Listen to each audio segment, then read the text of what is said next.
All right, so here is Bernie Sanders at the National Press Club yesterday. He is being asked about his path to victory. We've talked about this in the past, but let's hear Sanders say this. Superdelegates. Yep. I believe in 2008, President Obama convinced several dozen to switch their position, and never before, of course, have superdelegates gone against the person, flipped to go against the person who led and pledged delegates. So how realistic is this pathway? Lisa, as I've said, and let me say it again, we have an uphill climb. No question about it. It is not going to be easy, and nothing I'm telling you today suggests this is going to be an easy fight. But I think you're going to have, again, we don't know what's going to happen in Indiana on Tuesday. We don't know what's going to happen in the 9 other states. We don't know what's going to happen in the 4 other elections. But let me put this into your mind. What happens if we do really, really well in the remaining 10 states? And what happens if the polls continue to show that Bernie Sanders is the strongest candidate against Donald Trump? Do I believe that there will be some superdelegates? How many? Nobody can tell you. That there will be some duplicate delegates who say, you know, I came on the Clinton campaign even before Sanders got in, you know, but I want to rethink this. Because what is most important is beating Donald Trump.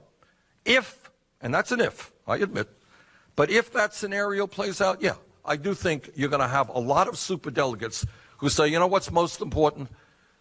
It is most important that we defeat Donald Trump in November. John Wagner.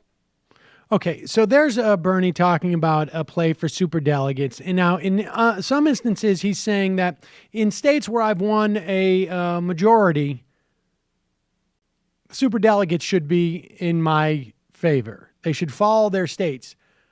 But at the same time, he's also saying that I want to get the superdelegates from states that didn't vote for me.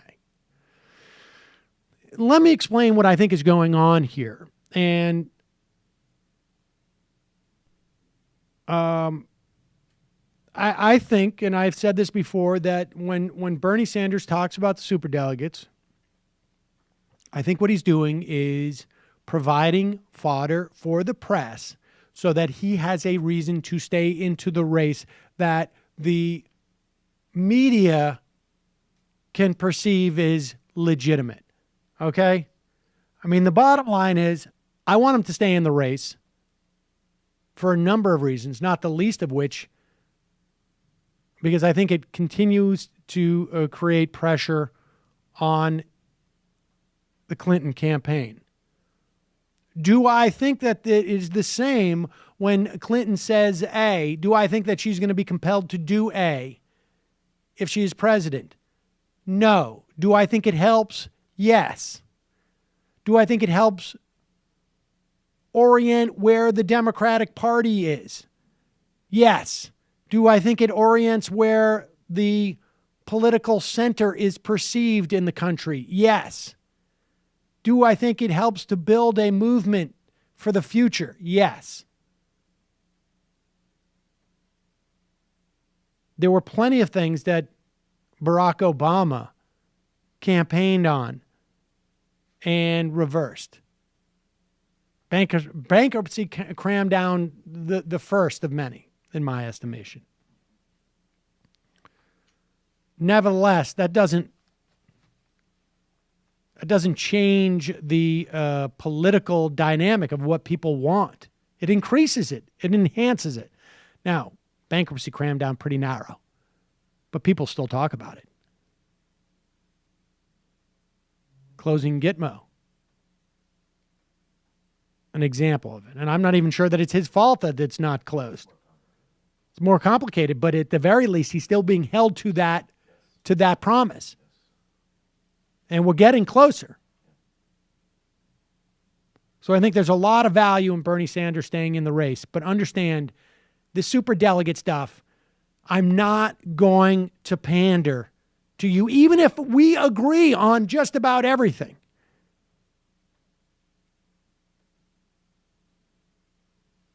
The key is going to be people continuing to stay engaged. And this notion that somehow Trump and Bernie Sanders are the same because they both represent some type of outsiderdom, that is bull crap.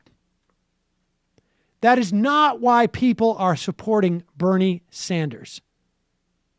That's not why they're supporting Bernie Sanders. They're supporting Bernie Sanders because of the issues he's promoting.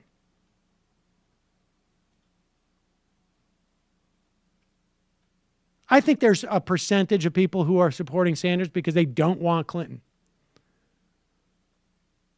But do people really think that Bernie Sanders would be doing demonstrably worse if it was Joe Biden instead of Hillary Clinton? I don't think so. Hi, I'm Sam Seder, and this is an Ann Coulter doll. You should not be immigrating here. Stay in your country and hate us. For smart progressive talk and a little bit of this and even a little bit of that. Mission accomplished. Subscribe to our podcast, subscribe to our YouTube channel, and like us on Facebook to get some of our best video clips.